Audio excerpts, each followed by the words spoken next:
সমাজে বসবাস করতে গেলে প্রত্যেক শ্রেণীর মানুষের আমাদের প্রয়োজন হয়। যে কোনো একটা শ্রেণীর মানুষ বাদ দিলে আমরা চলতে পারবো না। যেমন ছোট বাচ্চারা বাবা মা সহযোগিতা ছাড়া বেঁচে থাকতে পারে না। আবার সেই বাবা মা যখন বৃদ্ধ হয়ে যায়, সন্তানের সহযোগিতা ছাড়া তাদের চলা কষ্ট হয়ে যায়। যেমন ব্যবসায়ীরা যেমন পার্টনার না পাইলে, যে পণ্য হোক না কেন, ক্রেতা যদি না থাকে ওই ব্যবসায়ীর ব্যবসা চলে না। চাকরিজীবী যারা শিক্ষক, ছাত্র না হলে শিক্ষকতা চলে না। আবার শিক্ষক না হলে ছাত্র হওয়া যায় না। এমনি ভাবে প্রত্যেকের সাথে প্রত্যেকের একটা সম্পর্ক আছে। এটা আমরা সংক্ষিপ্তভাবে আলোচনা শুনবো, তাহলে আমরা বুঝবো যে যার যেটুকু প্রাপ্য তার সেটুকু দিতে হবে। এটা আল্লাহর ঘোষণা, রাসূল সাল্লাল্লাহু আলাইহি ওয়াসাল্লামের ঘোষণা। যে যে প্রাপ্যে আছে তাকে সর্বোচ্চ মর্যাদা দিয়ে আমাদের চলতে হবে। কারণ কারোর অবদান পৃথিবীতে কম নাই। শুধু ইমাম বড় এখানে দাঁড়িয়ে লেকচার দিবে, মুসল্লি না হলে ইমামতি করে মজা আছে? আবার যদি ইমাম ভালো না হয়, মুসল্লি মসজিদ ভরা, কোনো মজা নাই। মুয়াজ্জিনও দরকার, ইমামও দরকার, খাদেমও দরকার, মুসল্লিও দরকার।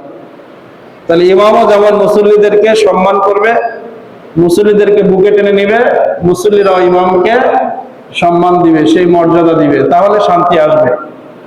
প্রত্যেকের সাথে প্রত্যেকের সম্পর্ক, কেউ ছাড়া কেউ চলতে পারে না। সমাজটা এমন ভাবে আল্লাহ তাআলা এই সামাজিক বন্ধন একেবারে পরিবারিক। আমরা তো ছোটবেলায় পড়েছি পরিবার কাকে বলে, ব্যক্তি কাকে বলে, ব্যক্তি থেকে শুরু, ব্যক্তি কাকে বলে, পরিবার কাকে বলে, সমাজ কাকে বলে, রাষ্ট্র কাকে বলে, আন্তর্জাতিক রাষ্ট্র কিভাবে হয়, এগুলো কিন্তু আমরা সবাই ছোটবেলায় কম বেশি পড়েছি। ব্যক্তি মানে একজন পার্সন। পরিবার যখন সে স্ত্রী নিয়ে, সন্তান নিয়ে, আমি একজন মানুষ, আমার বাবা মা কেউ নেই, আমি সিঙ্গেল, কিন্তু যখন আমি বিবাহ করব তখন আমার পরিবারের প্রথম যাত্রা শুরু হবে। এরপরে সন্তান আসবে, সন্তান আসবে না? তা মা বাবা সন্তান স্ত্রী পরিজনকে নিয়ে একটা পরিবার গঠন হয়। এই একটা দুইটা পরিবার হতে হতে যখন 10-12টা পরিবার হয়, তখন সমাজ তৈরি হয়। পরিবার ছোট, ব্যক্তি ছোট, পরিবার ছোট, কিন্তু সমাজ অনেক বড়। এই সমাজ হতে হতে একটা রাষ্ট্র গঠন হয়। এই রাষ্ট্রেরও যেমন দায়িত্ব থাকে, সমাজেরও তেমন দায়িত্ব থাকে, ব্যক্তিরও তেমন দায়িত্ব থাকে, পরিবারেরও তেমন। একটার সাথে আরেকটা সম্পর্ক যুক্ত। কেউ কাউকে ছোট করলে হবে না। সন্তান বাবা যদি বারবার সন্তানকে পিটায়, অনর্থক, অন্যায় করে নাই, তাও রাগ ভাষাতে পিটানো যাবে না। আবার বাবার সাথে খারাপ ব্যবহার করা যাচ্ছে না। তাহলে একে অপরের পরে দায়িত্ব আছে। আমার শ্রমিক কাজ করতেছে, আমি তাকে মজুরি যদি ঠিক মতো না দেই, সে আর থাকবে? থাকবে না। এখন শ্রমিকের কেমন প্রয়োজন আমরা যারা ধান কাটতেছে আমরা বুঝতে পারছি। শ্রমিকের অভাবে অনেকের কিন্তু ধান ডুবে যাচ্ছে, মানুষের অভাব। তো প্রত্যেকের মর্যাদা আছে। যিনি ফসল করতেছে তার একরকম মর্যাদা, যিনি কাটতেছে তাদেরও মর্যাদা। যিনি জুতো সেলাই করছে, আমার এখন একটা জুতা আছে, আর একটা নতুন জুতা কেনার সুযোগ নাই, ছিঁড়ে গেছে, আমি পারি না, কিন্তু মুসির কাছে যেতে হবে। তাহলে মুসির মর্যাদা আছে না? আছে।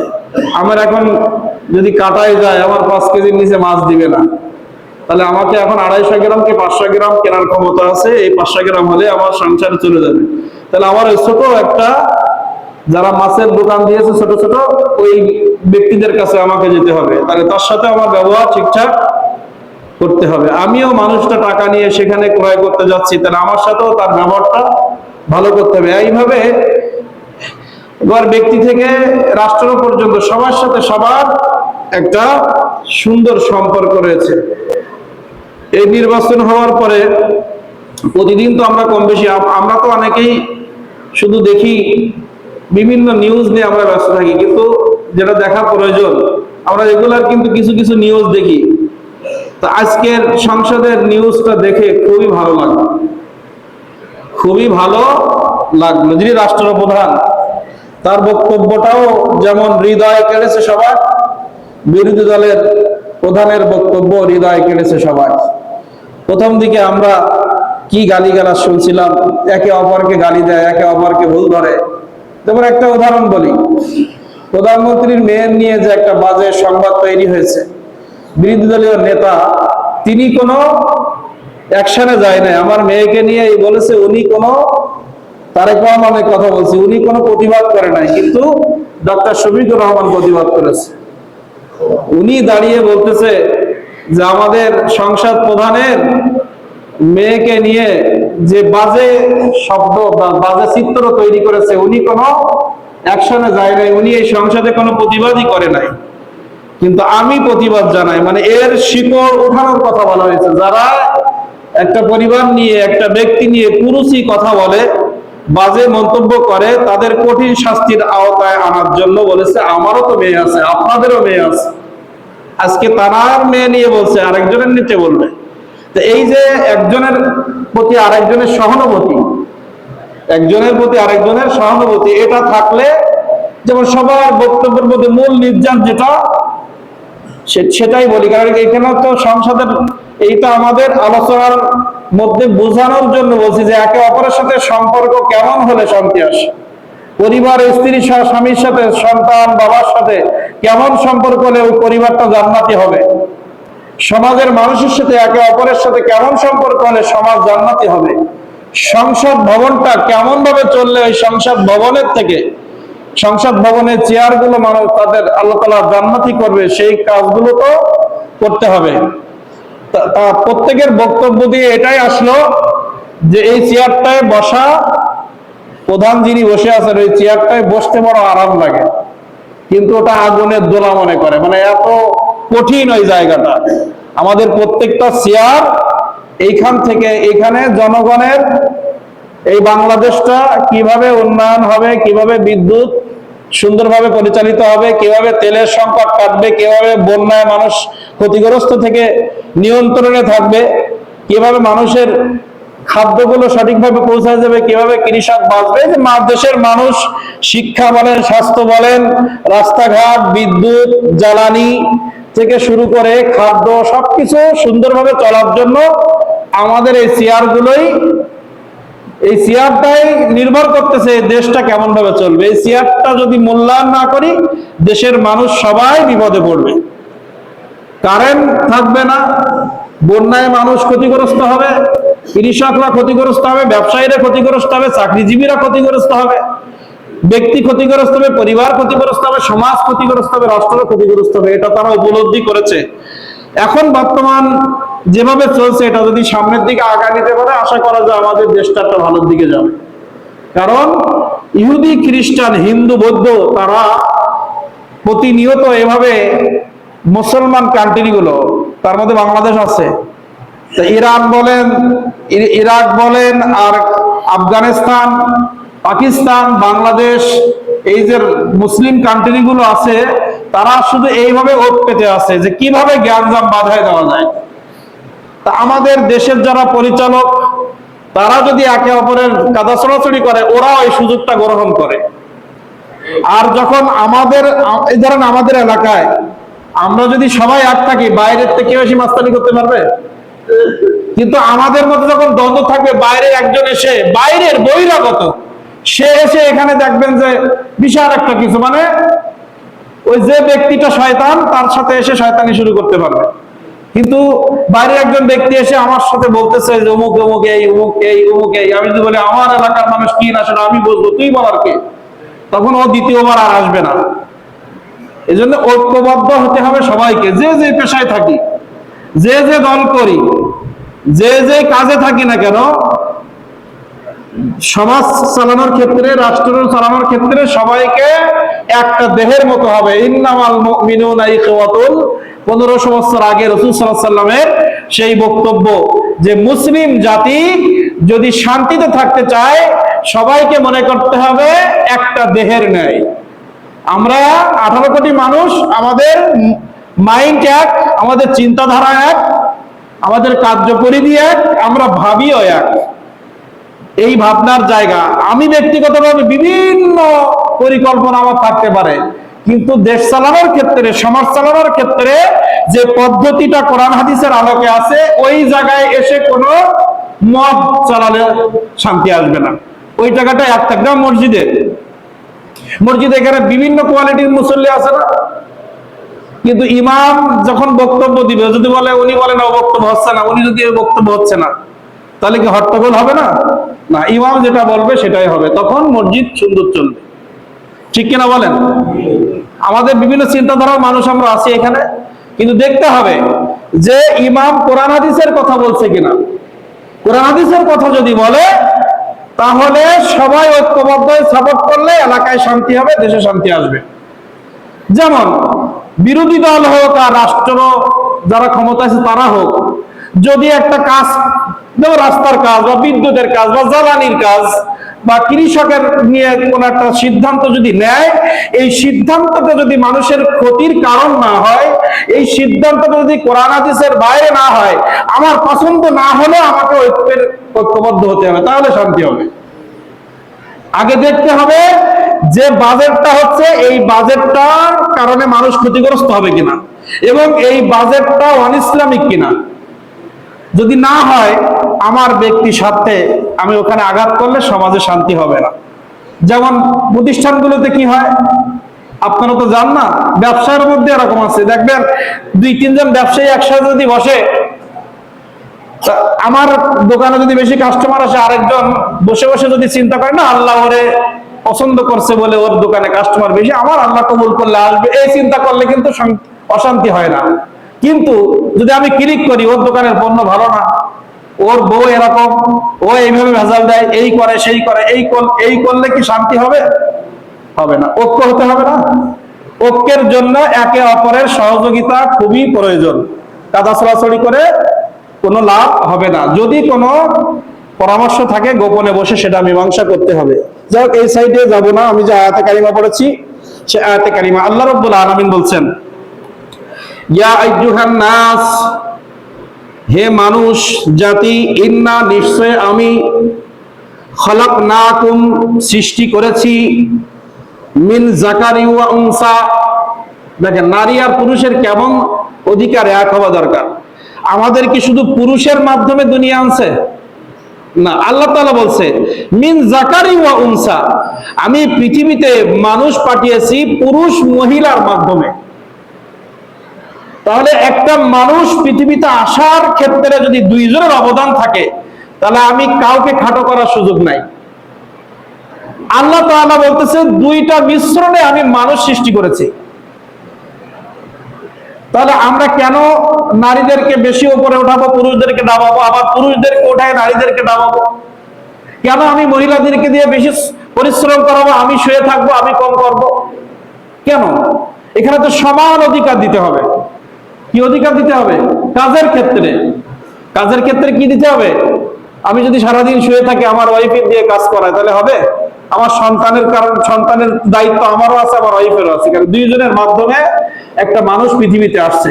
তা আল্লাহ তাআলা বলতেছেন মিন যাকারি ওয়া উনসা, আমি পৃথিবীতে মানুষ পাঠিয়েছি পুরুষ এবং মহিলার মাধ্যমে, নারী এবং পুরুষের মাধ্যমে। ওয়া জাআলনাকুম, এবং আমি তৈরি করেছি,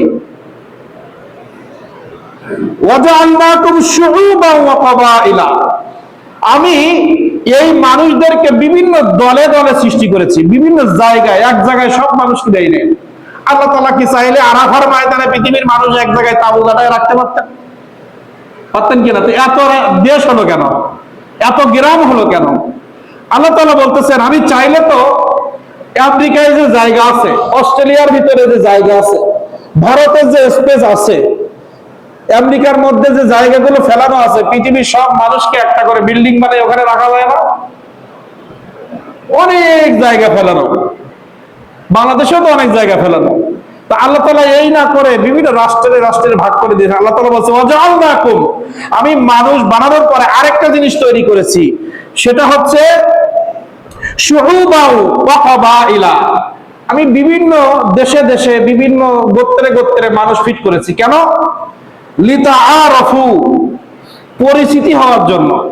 আমরা পৃথিবীর সব মানুষগুলো যদি এক রাষ্ট্রে থাকতাম, তাই এক রাষ্ট্রে থাকলে 1 সপ্তাহ হোক আর 1 মাসের মধ্যে হোক সবাই সবার সাথে মুখ চেনাচেনি হয়ে যেত না? আর নতুন করে পরিচিতি হওয়ার কোনো সুযোগ ছিল না। তা আল্লাহ তাআলা বলছে আমি বিভিন্ন গোত্রে এজন্য দিয়েছি তোমরা এক এক সময় এক এক মানুষের কাছে পরিচিতি লাভ করবা, আনন্দ পাইবা, একটা সুন্দর ভাব তৈরি হবে। আমার মেয়েকে যখন বিবাহ দেই বা আরেক গ্রামের মানুষের সাথে নতুন পরিচয় হয় না, ব্যয় হয়, এরপরে দেখা যায় আরেক শ্বশুর, ফুফাতো শ্বশুর, চাচাতো শ্বশুর, এইভাবে নতুন নতুন মুখের সাথে পরিচয়। আমরা যখন এখান থেকে আরেক এলাকায় ট্যুরে যাব বা ঘুরতে যাব, তখন নতুন নতুন মানুষের সাথে আমাদের পরিচয় হয়, ফোন নাম্বার নেওয়া হয়, তখন একটা অন্যরকম ভাব লাগে না? নতুন নতুন মানুষের সাথে পরিচিতি লাভ করে আনন্দ উপভোগ করার জন্য আমি এই বিভিন্ন গোত্রে গোত্রে মানুষ সৃষ্টি করেছি।